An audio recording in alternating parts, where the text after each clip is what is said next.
three young hikers were trapped on a shale cliff, trying to hold on until help could arrive as the rocks beneath their feet began to give way.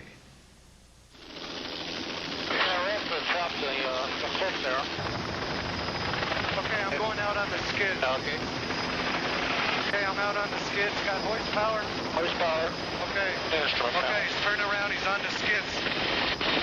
Okay, he's going down. How's the spot? Okay, he's at the skids. What we did is we lowered A.O. Fluharty, and he had some rescue harnesses with him. Your tail looks good. Just hold your position right here.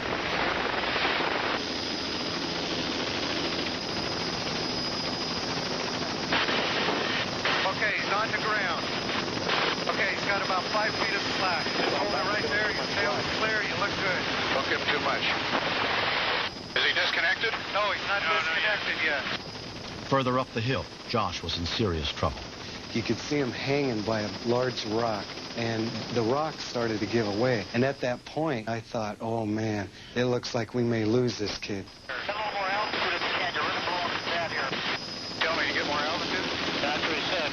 I raised the hook up, and then we circled around. So it gives him a cleaner environment to work in.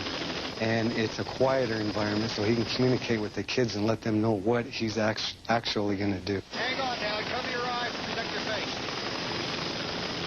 Fire 1, from Helijack. We're ready to recover one of the victims. We'll send the female up and actually lower the cable against the male. Okay, he's hooking up. Just hold it right there. I have to tell the pilot where I want him to be positioned so that I've got that cable just about as perfectly vertical as we can have it. Okay, the victim's coming up. If I don't have it real vertical, it'll create a swinging motion, and it could hit him into the rocks. Okay, the victim's off the ground. Go ahead, move to your left. That's good right there. Okay, victim's 20 feet from the skids. 10 feet from the skids.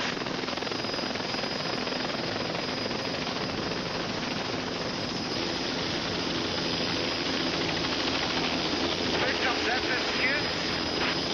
The victim's coming up above the skids.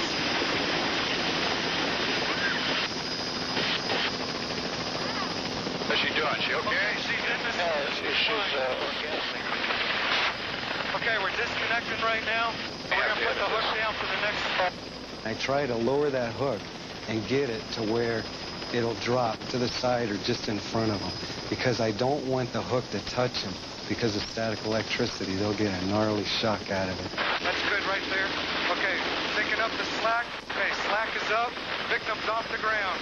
Okay, why don't you move to your left about 10 feet? That's good right there. Okay, victim's 20 feet from the skids. 10 feet from the skids. Okay, slowing down. Okay, 5 feet from the skids.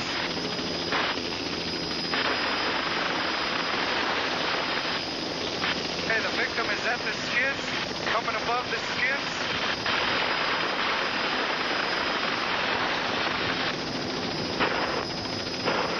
Sam, let me know when you want me to take Okay, the victim is in the ship. The first rescues went fairly routine. We hoisted him up. Both of them came up fine, no problem.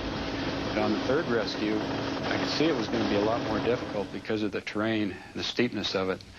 The kid was just hanging on there, ready to slide at a moment's notice. Firefighter Chuck Fluharty stayed with Josh on the steep slope, while the chopper took Eric Beecham and Melissa Sullivan to safety.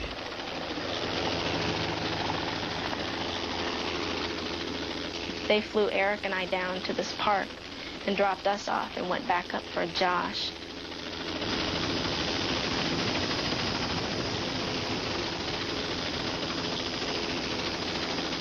The kid just lunged towards A.O. Fluharty, and their body began to twist a little bit. And at that point, it created what I call a human propeller. Okay, they're starting to spin.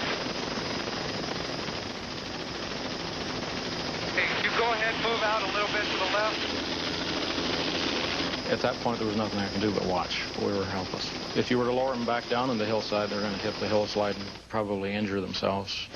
I thought at that point there's a good possible chance that we might lose the kid.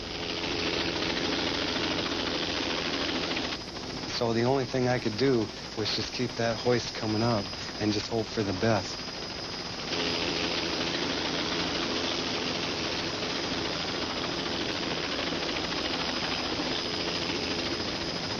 As we got near the top, then we could see that, boy, he was really, really spinning. Then the next thought is, how are we going to stop him? 5 feet from the skids. Okay, they're coming up. They're just about to the skids. He's spinning very rapidly as he's coming up, and the skids are in the way that he's going to obviously hit as he comes up. So we had to brake him or stop him from spinning prior to going above the skids to bring him in the aircraft. Why don't you just try to stop with your foot? Yeah, I'm doing that. It's a thing where you have to use mind over matter and just say, I have to save this kid.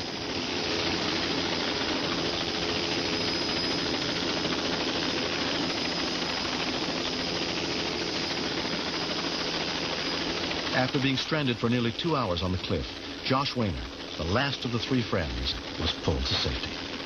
It hit me when I got into the helicopter that I was completely safe. And I just remember seeing this guy wearing a helmet and thinking, this is what this guy does for a living. He puts his life in danger to save other people. Hey, you guys okay? Well, I tell you, it was hairy looking.